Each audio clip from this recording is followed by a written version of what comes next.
Welcome to the Influency Podcast. I'm Hadar, and this is episode number 340.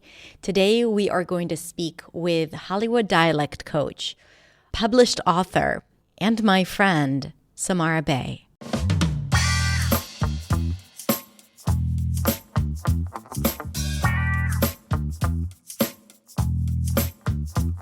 You know, I am so thrilled for this interview because I've been wanting to have it for so long. Well, more particularly since February 2023, because that's when the book Permission to Speak was published. I met our guest today, Samara Bay, back in 2020 when she just started writing the book. Actually, it was right after she got the book deal, after 14 different publishers were fighting for her to sign with them, which is something that rarely happens, by the way. And she was ready to write this mind-blowing, life-changing book about speaking and using your voice and becoming the new sound of power, which is a term that she coined. Samara and I connected immediately after I started listening to her podcast, Permission to Speak, that was launched in 2020. And we felt like we were so similar on so many levels in how we approach teaching and coaching, because she was a dialect coach. She was doing speech work with students and similar things to what I was doing. And we both were able to move from just teaching the sounds and the mechanics of speaking to understanding the deeper essence of this concept of speaking and showing up like yourself, using your own voice, and for me, using your own voice in a language that is not your first language as well. And we actually had 2 previous interviews. This is the 3rd time that she's going to be on the podcast. And every time we had such an incredible conversation, whether it was about pronunciation or about permission to speak. And I'm going to link to those episodes in the description. So if you want to listen to them, go ahead and check them out if you enjoy this conversation as well. So today we are going to talk about her book, Permission to Speak, and some of the things that she discusses inside her book. And we're also going to talk about the voice and pitch and what does it mean to sound expressive? What does it mean to sound like yourself? And what are some of the obstacles that hold you back when communicating in English? So I really hope you enjoy this as much as I enjoyed having this conversation. And if you want to share with me your thoughts, or even with Samara, you can find us on Instagram. I'm at hadar.accentsway, and Samara is Samara Bay on Instagram. And if you enjoy this podcast, I have one last request. Take a moment after this episode and rate and review the podcast. It really does help people learn about it, and it helps us make sure that the podcast gets to the ears of the people who really need to hear it. Ear and hear. That was not a coincidence. All right. Let's just go ahead and dive into the conversation with Samara.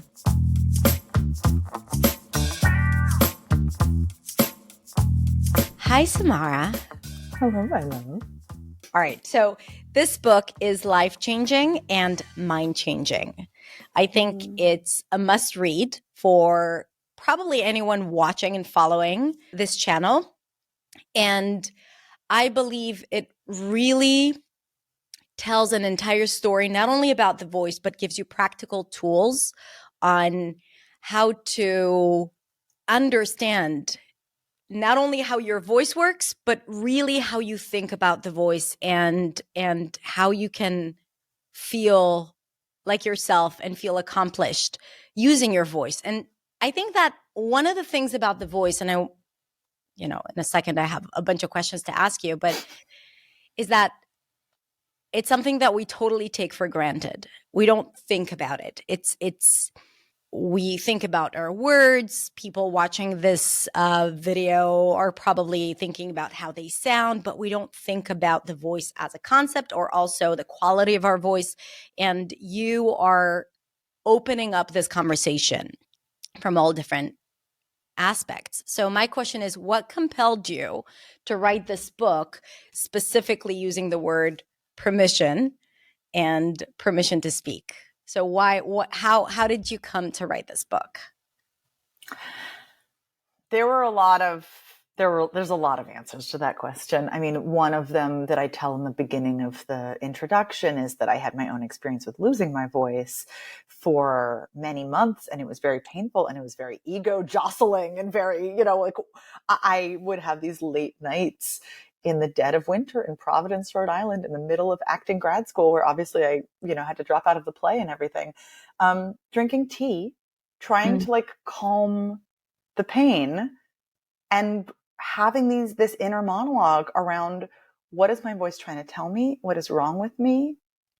Did I do this to myself? Why did I do this to myself? The self-sabotage aspect of it. Mm-hmm. And, without realizing it until I'd written the book, I wrote the book that I wished I'd had when I was 24. Mm-hmm. And when I was, the existentialism of anything going weird with your voice is so real. And especially when you lose your voice entirely and people stop treating you like a person because they don't expect you to respond, So in a way, that's why I wrote the book. But there was a windy, windy path. And I think that the real spark was in the summer of 2018 when two different things happened. Oh my God, so many different things happened that summer. It was wild looking back. But that summer, I was dialect coaching Gal Gadot for Wonder Woman 2. I was in Washington, D.C. for a month. And, I like to joke that she flies a lot in that movie. And there's a lot of outdoor flying sequences. And when you're the dialect coach, you do not need to do anything when your actress is flying with no sounds coming out of her mouth. So I had all this downtime, and I was so emotionally connected to what was happening in the US at that point. We were 2 years into that dude's presidency. We were hurtling towards our first midterm. And I got this call from moveon.org, this amazing organization that literally just finds great, first-time candidates and offers them support of various sorts. And one of the kinds of support that they were looking for was people who could help them with public speaking coaching. Mm-hmm. And a friend had suggested me. And so I got this cold call. And I was like, A, this sounds like I could possibly be useful. So please, tell me where to sign up. But B, am I going to be useful? I mean, my inner thought, of course, was it isn't the exact same thing as dialect coaching actors in Hollywood. It isn't. And yet, of course, I said yes. And I discovered in the doing the real answer to your question of why I wrote this book, why I care about the voice, why the word permission is written 6 times on the cover, which is that I was confronted with these absolutely magnificent first-time candidates. They were all women, everyone who they sent me. None of them had run for office before, but also almost none of them had ever been public before in any way. So they had these incredible skill sets and obviously this incredible drive to do well for their community, but didn't have this third piece, which is, okay, but how do I talk about it when all eyes are on me? And watching these magnificent women fail to show up magnificently because of all of their histories of hiding, because of all of the ways that they were taking for granted, as you say. The sounds that come out of their mouth are just the sounds, and the crap that comes up when they talk is just the crap that comes up when they talk. And I was like, wait, no. We can actually get conscious. We can actually get intentional about our relationship to our voice, about how we show up in public, about what version of us we give permission to show up in public.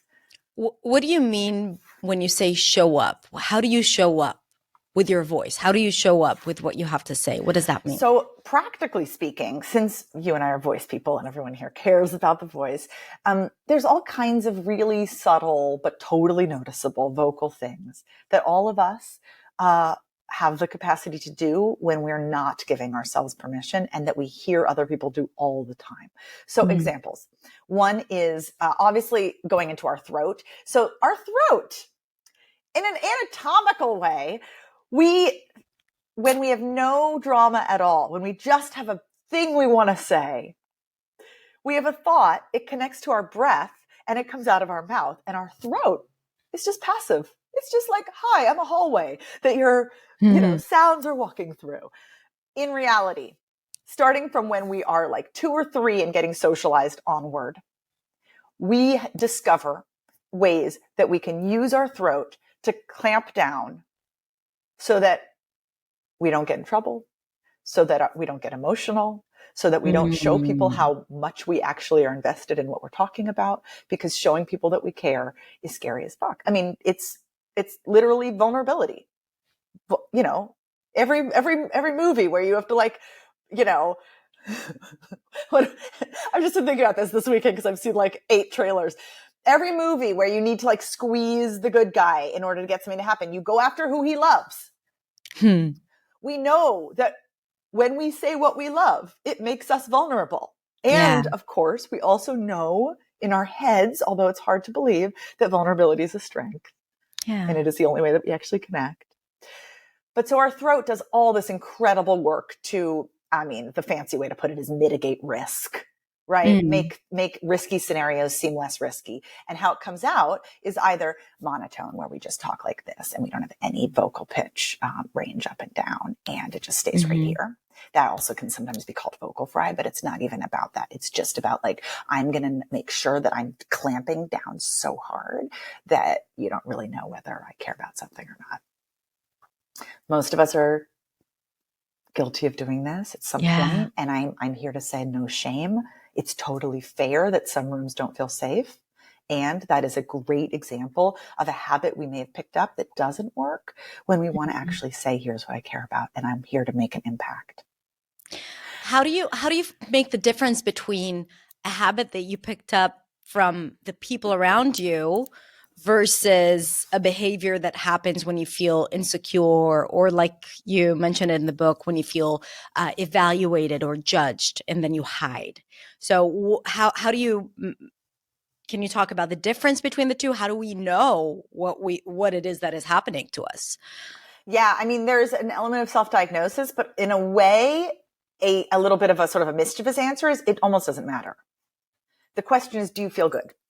I have my dog on my lap and she's being she feels good. She's like, that's right, Mom. You know, like someone once asked me, how do you know if you're speaking in your authentic voice? And she was a journalist and it had a little tiny bit of a gotcha vibe. And I was like, I see you. And the answer is joy. Like, is there anything pleasant present? If not, it's probably somewhat inauthentic. And, you know, also that's okay. I mean, I'm just here with like a huge anti-shame campaign, because so much of what's going on that makes us hide is not just the habits we've picked up to hide, but then also this next level of shame, of I can't hack it, of self-sabotage, of, you know, I don't sound like what powerful people sound like, I better try to sound like someone else, all kinds of different shoulds going on in our head. So, you know, I'm not introducing any of these things in order to be like, so now you're wrong, you know, you should feel bad. No. None of this. Yeah. But I am here to say exactly what you're asking. Like, get curious for each of us about what your habits are. And if you notice that when you are in an evaluative space, as you say, this is just a fancy phrase from linguistics, but when you're in a room where you're literally being evaluated, like a job interview, or where you're emotionally being evaluated, where you feel that people haven't decided yet whether or not to take you seriously, in what ways do you become a little bit more generic, hide your personality, hide your style of speech, and like, celebrate how versatile you are, right? We have these versions of us that we can tap into. And B, think about, what's the other part of me? What's the version of me that shows up in non-evaluative spaces? What am I like around my favorite people? And then you're like slightly more aware of each of our own like toolboxes, like the range of versions of us. And seriously, no right and wrong.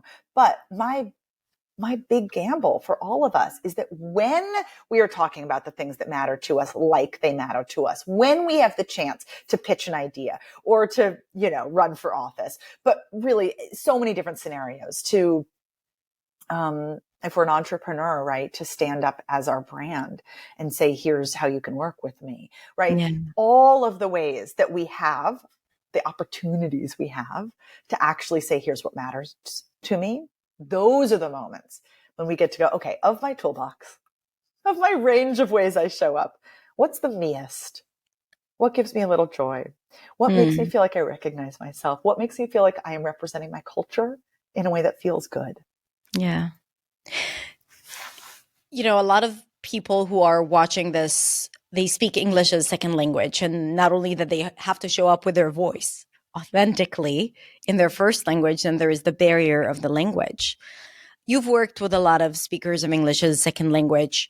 What would you tell people who struggle with that as well? So, in addition to showing up vulnerably, there's also the aspect of making mistakes and, not sounding right, not sounding like the standard. And I love how you talk about the standard in your book. So we can talk about that as well. But what would you say to them? Um, a few things. First of all, I want to honor that that's real, right? I mean, as a English as a first language speaker, um, it's not something that I have to deal with on a daily basis, and I don't take that for granted. However, I've also traveled and attempted to, speak foreign languages, and I know how much it had a related impact on me as when I lost my voice. That ego Mm, jostle I described, that sense of mm, people aren't really taking me seriously or aren't yeah. really waiting for me to respond because they know I'll be slow. And I just want to honor that that's like so real. And I'm not here to you know, buck up. Like Right. it's real. And it's so Yeah. And good, that feeling Hadar, of that you have feeling, this community for people so that we all can, look at each other and go, oh, right. This is actually a human thing. yeah. Any of us who are putting ourselves bravely into new spaces, certainly ones where, our native language is not the norm and we have to accommodate.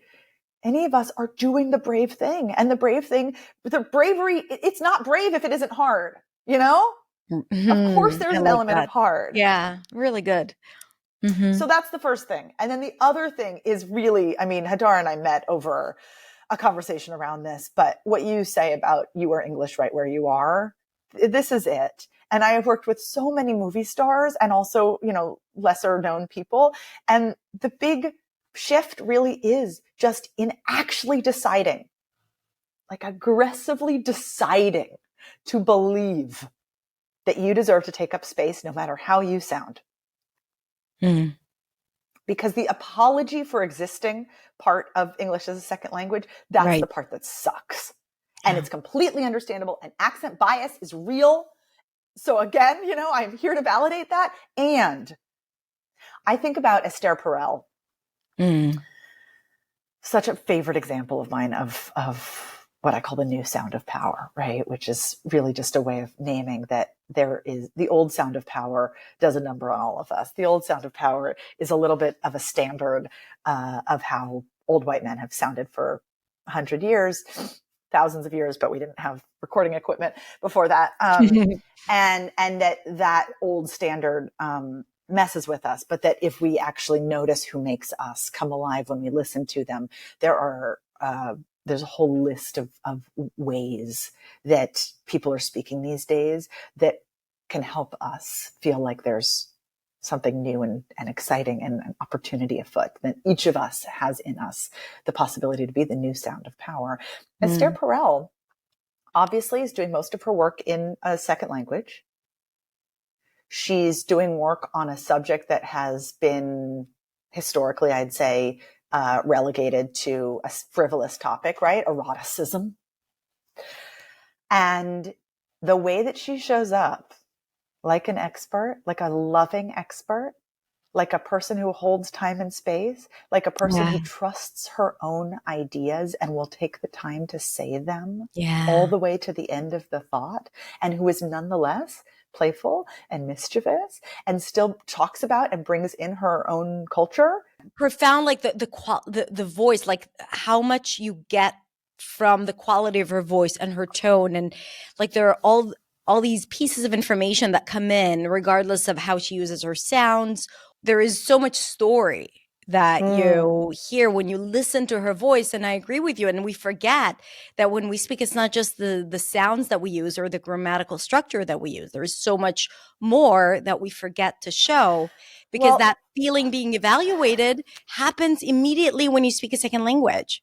Totally. Which is why the concept of permission is so wildly central. Like, what is Esther Perel doing besides talking about interesting things in an interesting way, right? She's inviting herself in. That's it. Yeah. That's it. And that is the part where, you know, whether we're talking about a first language or a second language, we can all accidentally not. And it usually has to do with histories of our own life experience, as well as all of the cultural stories that we have. I mean, I'm pretty fearless about naming that a lot of this is white supremacist culture. A lot of this is colonialism. A lot of this is patriarchy. And we just, like, I don't say that to be like, she's getting political, or, you know, whatever might come up with those words. I'm saying that to say there are myths in our culture. They're just there, and they have affected us our entire lives. And they've affected our voice our entire lives. And they've helped us come up with stories about what we're supposed to sound like, or what we accidentally sound like. And, you know, maybe we're too soft. That's one that comes up a lot. Or you take too much time, or you're too loud, or you're too, right? And the idea of, too bad I'm inviting myself in. There's a reason that, you know, I was like, I had a moment with the book when we were working on the cover, and they gave me a bunch of cover designs that just were wrong. I mean, bless, it was just artist rendering first time attempt. And I was like, I'm so sorry. I cannot let these stand. And then we ultimately were like, okay, look, images are hard. I didn't want a standalone mouth, because the whole idea of what we're talking about is that we are not a disembodied body part, right? That all of us show up when we show up.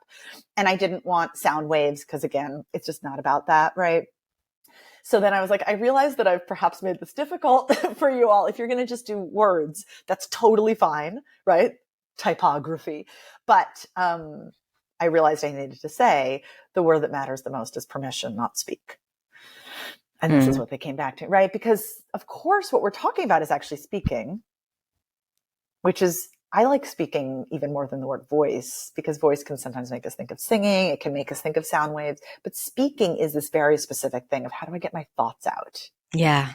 So speaking, of course, is interesting. And you and I have this, you know, ability that not everyone has, to break down to the absolute, you know, minutia of the vowels and consonants. But then when we put it all together, the permission is actually whether or not we are showing up and communicating and recognizing ourselves well enough that we are going to actually feel good at the end of the day. Like, I did what I came for. I left it all on the table. Yeah. Part of the work that we do when we work with sounds, and sounds is the chapter that I had the privilege of reading. And I was like, I can't wait to read the entire book. So first of all, thank you for that. Yeah. But in that chapter, you talk about the standard, right? And in the English language industry, and, you know, like speech work in general, there's always the standard. So what is the standard, and how has it come to be what it is today?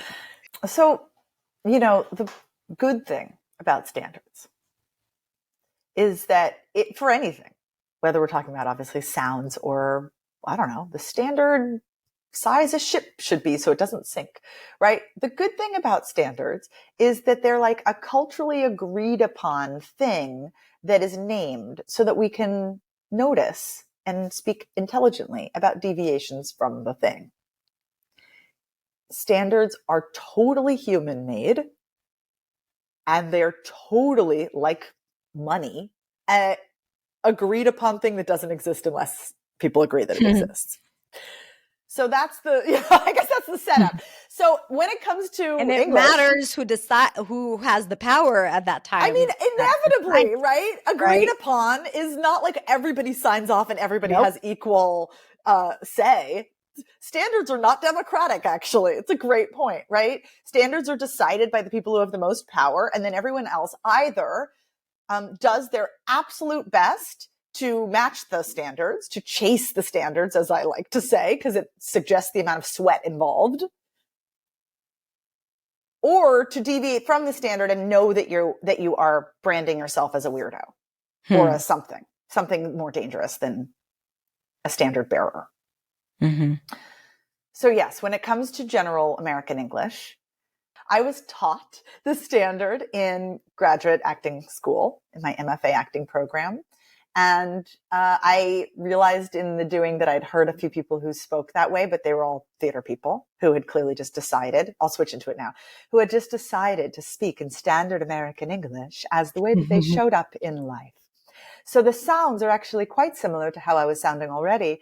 But now I have taken out all of my regional California sounds, and I have put in instead the most open, energized version of every sound. Ugh, right? so good. It's fun, but it's learning an accent like any accent. And the reality is almost nobody actually speaks the standard. So it is a made-up accent. It's a made-up accent. And it's agreed upon, you know. And what you're referencing is that in the book, I talk about the very dark, very, very fucked up. I'm sorry, am I allowed to swear here? Yes, you are. Oh, thank God. Past. Which is to say, it's exactly what we said, that, you know, the most powerful people decided on the standard and everyone else feels like they have to hew to it. And not just that, it's so arbitrary. It's so arbitrary. So what I'm saying is it's complicated. People are like, it's not as simple as some random guy just made up an accent and called it the standard and everybody else had to learn it. But it's weirdly close to that. Yeah. Basically, this guy in the turn of the century who was from Australia, which I think is a fun, you know, quirk to this, moved to Germany and started teaching there his methods. And it was probably like some version of what you and I teach in terms of sounds, but then with this huge, heavy hand of learn the standard or I will slap you. And the standard was something he had made up. And he had cherry picked from various already kind of prestigious sounding accents in the US, in the like what's called East Coast prep school, in London. And he brought it to Germany, and all these international diplomats went crazy over it and was like, finally a standard so that we know who's in and who's out. I can do this. It's hard, but I can do it. And so if you had access, you could do it. And if you didn't have access, you couldn't. And then he came to the US. And he brought his, you know, fame with him, and all these school mistresses signed up. All these women who were teaching the next generation, like right after World War I in New York City, an elocution was born. I'm sure it existed before that, but the idea, the widespreadness of learn the right way if you want to be taken seriously. And, you know, as I say this, it's clear we're all taught this still. Yeah. It just has gentler language around it. You know, if you want to get taken seriously, if you want to sound native, right. But underneath it all is there is a right way to talk and there's a wrong way to talk. If you don't do the work, you're going to talk wrong.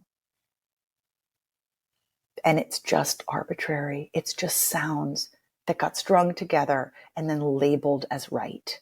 You see a lot, especially in my industry, the, you know, speak like a native type of field where you see either corrections or this is right, this is wrong, where both versions exist. Or, you know, when you have a non-native accent, you have slight deviations from the standard sound, but it's still clear, right? So the question is, how much should one strive for the precise sound versus just sounding clear? And I think that idea of excluding anyone who doesn't sound like us is a very dangerous concept, especially when learning a second language, because what does it take? Maybe you can share from having worked with so many people, what does it take to completely acquire a new dialect, and is it even needed? If you're just communicating, you know, at work, on stage. Yeah. I mean, the answer is that it's so personal. everybody who's listening right now has a thought going through your head, right? And I don't know your thoughts, but my guess is it's something, there's probably two warring thoughts. One is, I need to sound as clear as possible. I need to pass as well as possible. This is directly related to my livelihood. I need to sound as American as possible. Mm-hmm. And the second thought is probably this quieter one that says, but what if I don't? What is the alternative? What is it to sound clear and also like where I'm from? And to own that actually every single one of us, whether English is our native language or not, sounds a little different from everyone else because our life experience is reflected in our voice. Mm. And that quieter voice is harder to believe, right? And yet I think it's where freedom lies. I think it's where coming into our own, thinking about people like Esther Perel or Deepak Chopra, who I got to get interviewed by, right? People who are working in their second language, maybe even third language, for the majority of their life, that their livelihood was probably affected when they were starting out, but they just decided, I'm teaching the world what power sounds like. And I won't take no for an answer. And I won't, shrink. And they became models for a whole, modeling for a whole next generation. That shit's hard, right? And you know me at this point, I'm not saying, no, it's not. And that the opportunity for all of us is to show up as weird and as honest about our background as we can be. Yeah. And then say that's still power. I'm the new sound of power. What I really love about the book and how you talk about different subjects, especially pitch, and we've talked about how you handled upspeak and vocal fry, is that you just present the complexity and you say, this is what it is. This is what would help you feel better or more like yourself, but also here's why this is happening or how it may be perceived. Yeah. And you're not like trying to paint a picture where that's the only way to do it. Because I mean, I had this moment with my editor when I was writing the book when she was like, but wait, but so should we stop doing vocal fry or shouldn't we? And I was like, oh, I have to be even clearer. And I literally wrote a paragraph because of her comment that said, if you're here because you want to know, like if you want a guide of what to do and what not to do, you're in the wrong place. But I'm really, really interested in all of us feeling so empowered in our own voices that we know what our habits are doing to the people around us. We know why we pick them up. And then we can just play. But that sense of power, that sense of trusting our own instincts, wisdom, inner wisdom, it does not come from some new outsider saying, do this, don't do this. Yeah. It comes from each of us going, you know what? I actually kind of like that thing I picked up because I lived in that one place for that one time, or because I dated that one person, or because I went to that one school that taught me how to sound fancy. Our voice story, this idea of our voice story, that it's a bit of a plot, right? It started at where we grew up and now we're here, but that our voice story is also like a money story. It's like the combination of facts and not facts, myths that we picked up. And some aspects of our voice story are helping us stay small when it's really time to expand. And some of our voice story is, as it should be, is something that, like where I grew up and how mischievous I felt free to be in my communication style when I was little. And so I've just kept doing it, Yeah. It's for each of us to decide. When you talk about expansion or showing up, a lot of times you do talk about pitch. You talked about it at the beginning, and I want to expand on that a little bit. What is the difference between baseline pitch and ranging pitch when you speak? Can you talk about that a little bit? Totally. I love that. Wait, what a great setup. Oh, you mean my entire chapter on pitch? Yeah. So when we use pitch, that word has like 7 different meanings in English, right? Because we're also pitching our ideas. But in the land of actual sounds, right? Pitch is both. What is your baseline? As you say, your sort of average pitch. For men, it tends to be lower than for women just because of the actual length of our vocal cords. And if we're thinking of a string instrument, right, the longer, the shorter, right? And most of us have crap around what our baseline pitch is. Many, many, many women that I've talked to habitually, meaning somehow we picked this up, usually unconsciously, but then we kept it up, speak a tiny bit lower than our body's optimum pitch. So which is the reason for why you had lost your voice, right? It's why I got vocal nodules. You're exactly right.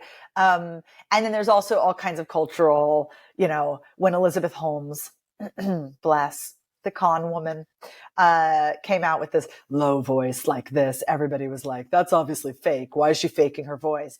And yet, if you Google, what do I need to do to sound more authoritative to get taken seriously? The number one bullet point is speak in a lower pitched voice. So obviously our culture is telling us a lot of stories. So pitch and by is the one way, of them. and for speakers of English second language, I hear a lot, like if you want to sound more native, drop your pitch, which is also like it's along the same lines. Well, there's a few things going on there, right? One is that culturally different. I mean, there's different cultures that literally do just talk higher. I mean, I know as soon as I go into French, I start to go up a little, right? It's like, There are languages with a lot of nasal sounds, right? So you'll end up sounding more nasal. So some of it is that. And then some of it is maybe that when we're uncomfortable, we go up in pitch. Adrenaline hits our vocal cords. And all of us start to talk a little bit more like this, right? So we talk about pace a lot and having to slow down when we get nervous, but also you can tell pitch is up high now instead of down. So maybe that advice is about kind of trying to counter that. But at the same time, like it also said, I think there is something dangerous about it because native English speakers may have higher pitch. Pitch is also a result of how your mouth is built, how big your vocal box is. So I know. There are simple exercises to try to find what your optimum pitch is. The best one is to literally just catch yourself saying a yes on closed mouth. So when you do the right? So it's like, are you okay with this sandwich being toasted actually instead of cold? Okay. And then so then what happens when the words come out? Do they match that or do they, right? This is partly how I diagnosed with a ear, nose and throat doctor that I had been speaking habitually lower because my was up here and my words were down here. Society on bodies. God. And then obviously there's also stuff happening for men when they are told their whole life that lower equals more masculine and their own anatomy may be saying, but my pitch is higher, right? So obviously there's so much gendered stuff going on here. There's so many cultural stories about how we're supposed to come across that can really mess with us just speaking in our body's optimum pitch, right? The actual anatomy of our body that is calling out to us to honor it. And then the other part of it that you were asking is pitch range. So we were talking about baseline, and then there's this completely separate aspect of pitch, which is how much range do we reveal when we're speaking. I talked about monotone, right? The idea of monotone is literally monotone, single note. So then we're making sure that we don't go up or down at all. Push down everything. Right? Yeah. Pushing down everything. It doesn't mean that we necessarily go as low as possible, but we go to some sort of like really narrow. And when I talk about having a larger range, it's not because I want you to all sound clownishly, extreme, right? It's not like we're going like this, right? But inside of the, say, single octave that most of us comfortably can speak in, are we? And if we're not, it's usually because we have let an evaluative space get to us. And my addition to this conversation that I've not heard anyone say before, but I think is completely, we can see the examples of how true this is everywhere, is that pitch variation, having the ability to go up and down based on meaning, is directly connected to your willingness to be vulnerable. It codes, actually, to the listener, it codes for vulnerability.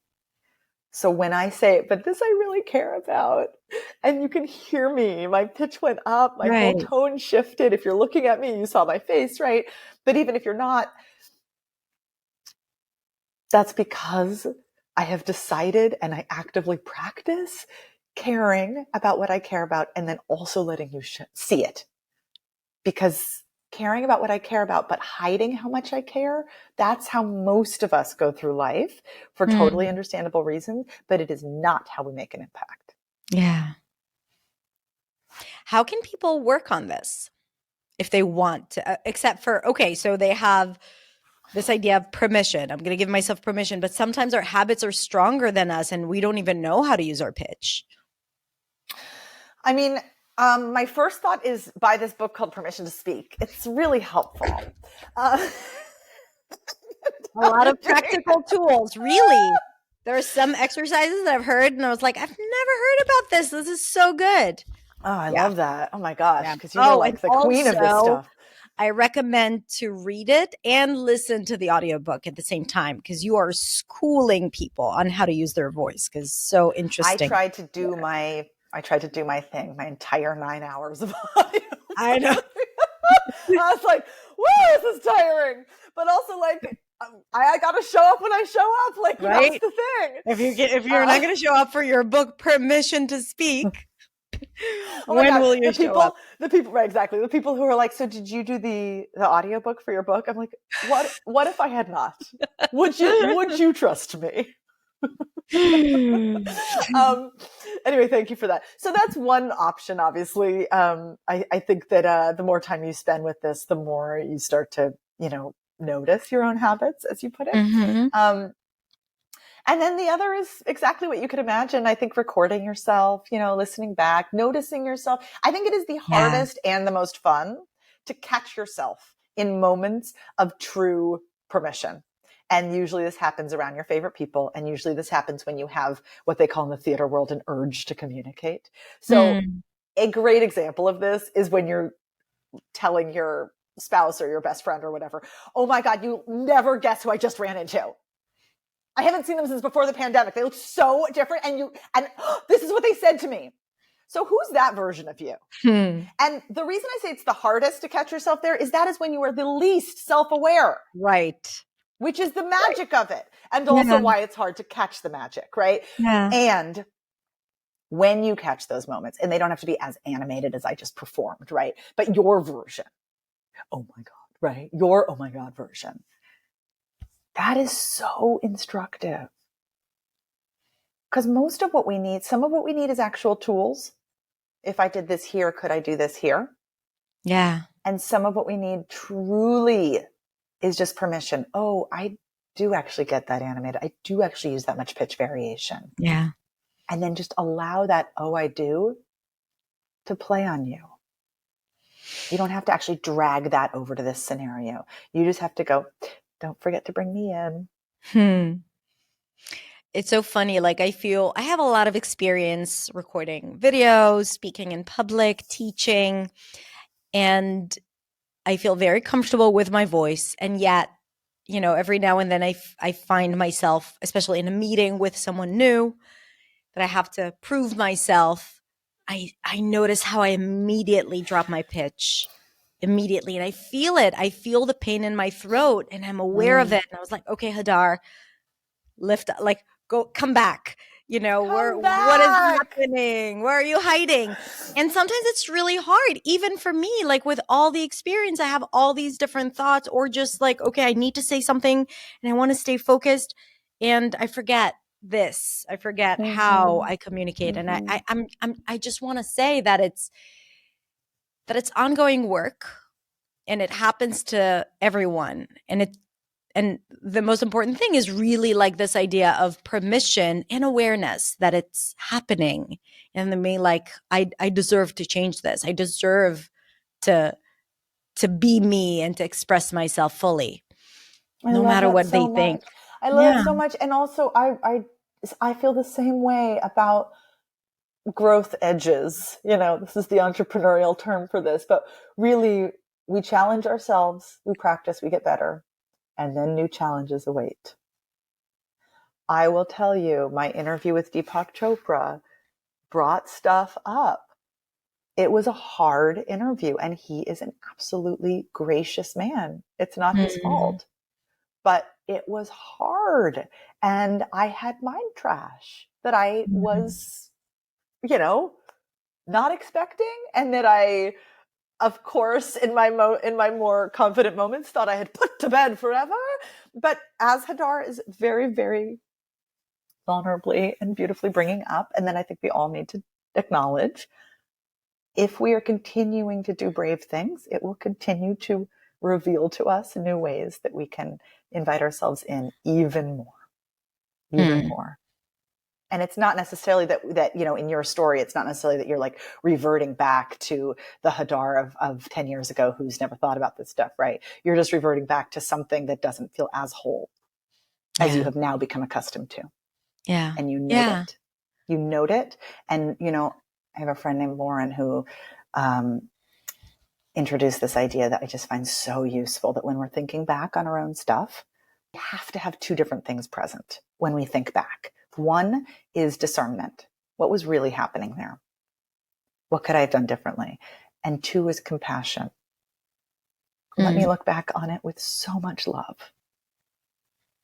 And if we actually do either one of those without the other, we are not being useful. We are not getting anywhere new. But if we look back at our own experiences with discernment and compassion, we have the potential to change for the next one. Beautiful. What are you proud of? I think I happened upon, through really this, what was started out simply working with these women who are running for office, I Mm. happened upon the concept of voice justice, Mm. which I think I made up because I haven't heard anyone else say it.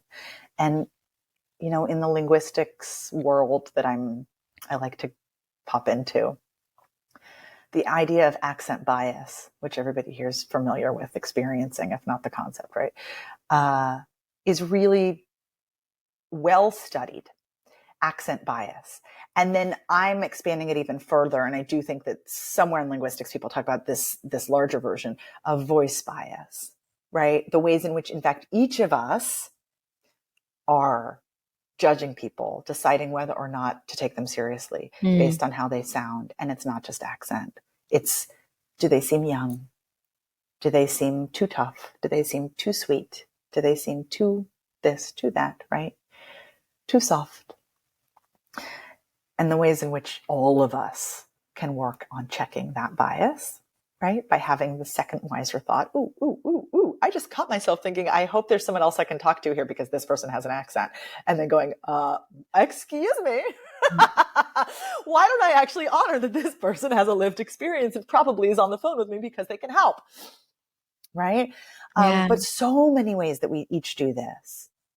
And sometimes are even dismissing ourselves, right? That we are giving ourselves some voice bias.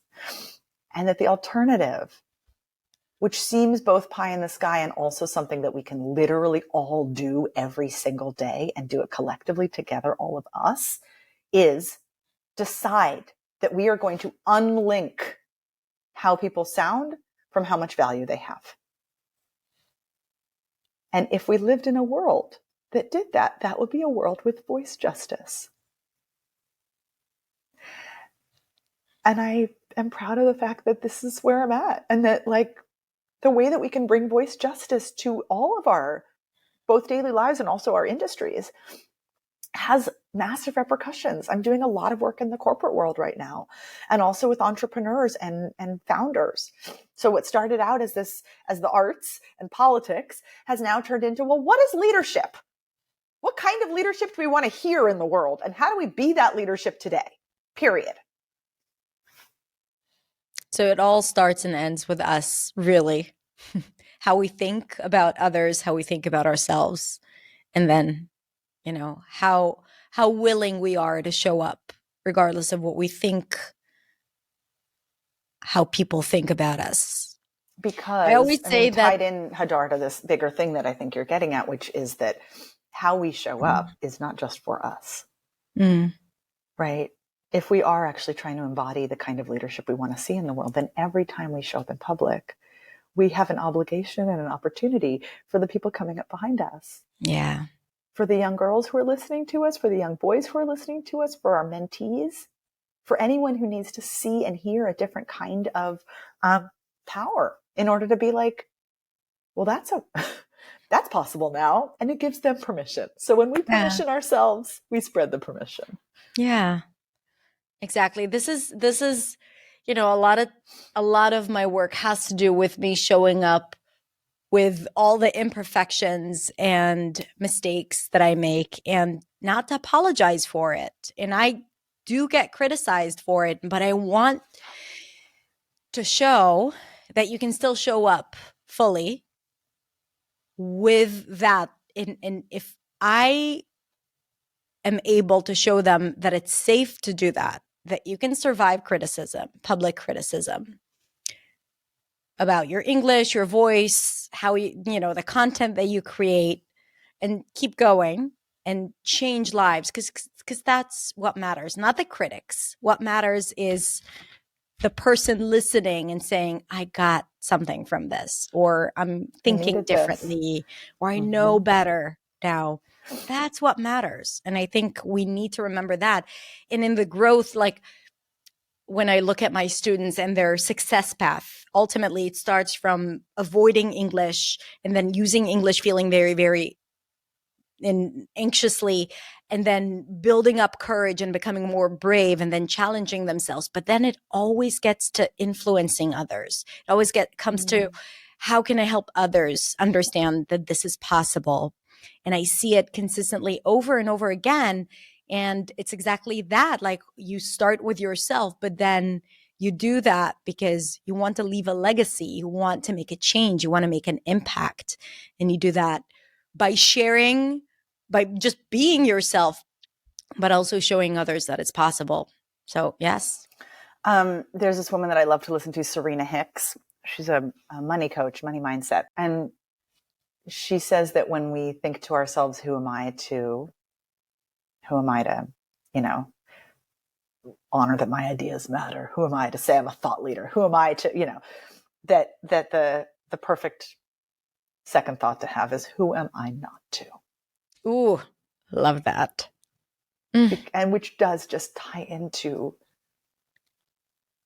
how many people are we willing to help? Yeah. If we are willing to help people, and if we have a feeling that we could, then those trolls, right? Those mean-spirited critics kind of don't matter. They don't matter. Apart from buying your book, I'm going to link to it in the description, and also listening to the audiobook on Audible. How can people work with you, find out more about you? I have one way, which I'm very excited about if you're watching this early summer of 2023, which is that this fall, in September and October, I am popping up in 4 cities in the US and doing a one-day workshop with a amazing dinner party the night before. And these workshops are for 10 people, right? Thank you. The workshops are for 10 people or fewer. So I'm deliberately keeping this really intimate, simply because I know what works the best, right? And I want everybody to feel like they have real connection with me and with each other. And it's a one day, change your whole outlook. There's a lot of skills-based stuff. I'm going to bring in some exercises that I did not put in the book. But it's also, I think, an identity shift day. Yeah. It's a show up one way and leave another. There is nothing like the experience being in the room together, feeling the power, feeling the energy. We had that experience when we worked together in New York, and it was like we had you for an hour, and it was mind-blowing. So yes, if you have the opportunity, definitely go check it out and sign up. And are you excited about it? What's most exciting about it? I'm so excited. I'm so excited. Well, I was talking to a friend this weekend, and she's like, doing exactly what you want to do. And it's like, sometimes we need people on the outside to, right, of ourselves to sort of reflect that to us. And I was like, it's true. And I get to completely make this up. I'm not beholden to anyone. And I'm using all of my own best instincts on what literally works. Yeah. All right. So we're going to put all the links in the description for anyone watching or listening to the podcast. Yes. And where can they follow you on Instagram? Follow me. I'm used to saying follow me. Follow me on Instagram. Where can they follow you, Samara Bay? I am at Samara Bay. Surprisingly. SAMARA BAY. And yes, I post daily. I very much enjoy the Instagram. Love that. All right. Thank you so much, Samara. It's Ooh, been a pleasure. wait, I have one more thing. I'm so sorry. I just realized I should offer to this group. My freebie on my website is like actually pretty great. If you go to samarabay.com/goodies, GOODIES, you get a 5-minute warm up for what to do in the 5 minutes before you go on camera or on the microphone or on the screen. Ooh. And it is not just a vocal warm up, right? I mean, obviously, given the conversation we've just had, it's what I literally do before I go on anything. I need that. I'm gonna get it for myself. I mean, samarabay.com/goodies, and then you're on my newsletter, and you'll be kept in the loop for all this stuff. Fantastic. So we're gonna link to that as well. Any last things that you feel like you wanted to say and you didn't say? None of those, but I will say, Hadar, I just, for anyone who's been here for a while, I think we have had a 3-year now love story. Yeah, I think this is our 3rd interview on YouTube and the podcast as well. But also we were put together, or we found each other in 2020, in spring of 2020, like really newly into the pandemic. So, I mean, I have nothing further to say except I'm so grateful for you. Well, I'm grateful for you. And thank you so much for taking the time to share that, all of that with my audience. Thank you so much, Samara. You are just an incredible human, and I love you very much. Thank you. All right. Thank you so much for this conversation, Samara. Thank you so much for your time and for sharing with us your knowledge. I'm going to link to Samara's Instagram, website, and information about her workshops in the description below. In the meantime, if you want to share your thoughts or opinions, let us know in the comments below. Have a beautiful, beautiful rest of the day, and I will see you next week in the next video. Bye.